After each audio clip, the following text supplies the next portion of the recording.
Umugoroba mwiza nshuti bakunzi bacu kize mwanya makuru iteganyagihe mutegurirwa n'ikigo cy'igihugu cy'ubumenyi bw'ikirere.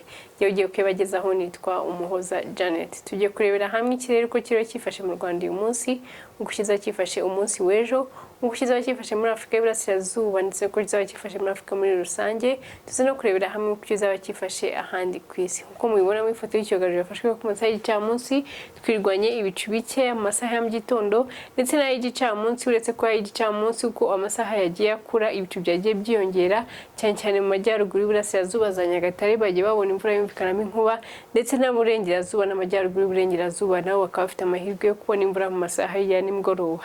Hakaba hateganijwe ko kuva saa 12 z'umugoroba kugera saa 6 z'ijoro ndetse no kuva saa 6 z'ijoro kugera mu gitondo saa 12 hateganyijwe imvura nkeya ahenshi mu gihugu. Naho umunsi w'ejo tuzabyuka dufite ubuhehere bw'umwuka buri hejuru n'ubutsikamire bw'umwuka buri hejuru bizatuma tugira ibicu byiganje, ariko ibyo bicu bikaba nta mvura bizatanga mu masaha ya mu gitondo. Hateganijwe kuzajya ku gipimo cy'ubushyu bwo hejuru mu karere ka Musanze ko hasi ni mu karere ka Musanze kazajya kuri degree Celsius 14 nayo Gicumbi hagere kuri degree Celsius 16. No ku masaha y'igicamunsi imbaraga z'ubushyuhe ziziyongera, tugenda tubona n'ibicu byiyongereye mu gihugu hose. Ibyo bicu bikazaba bifite amahirwe yo gutanga imvura nkeya uko mubibona. Mu mujyi wa Kigali hateganijwe kuzajya kuri degree Celsius 28, naho Nyagatare ndetse na Gatsibo bazajya kuri degree Celsius 29.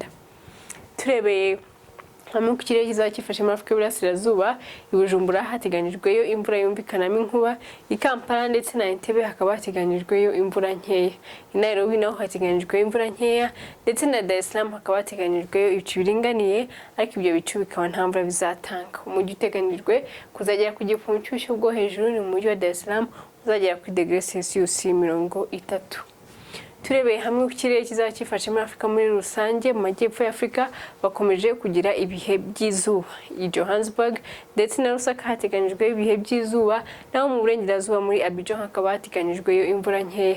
Mu ihembe rya Afrika muri Addis Ababa hateganijwe imvura yumvikanamo inkuba, naho mu majyaruguru muri Alger hakaba hateganijwe kugira amahirwe yo kubona imvura nkeya. I New York hateganijwe ibihe by'izuba, i New Delhi ho hakaba hateganijwe ibihe by'imvura nkeya. Moscow hateganijwe izuba, Beijing hateganijwe ibicu byiganje, naho Dubai hakaba hateganijwe ibihe by'izuba. Dubai akaba ari umujyi uzajya ku gipimo cy'ubushyuhe bwo hejuru bungana degree Celsius 44. Mu Rwanda ejo mu gitondo izuba rizarasa saa 11:56 za mu gitondo, saa 12:05 za nimugoroba. Murakoze, mugire umugoroba mwiza.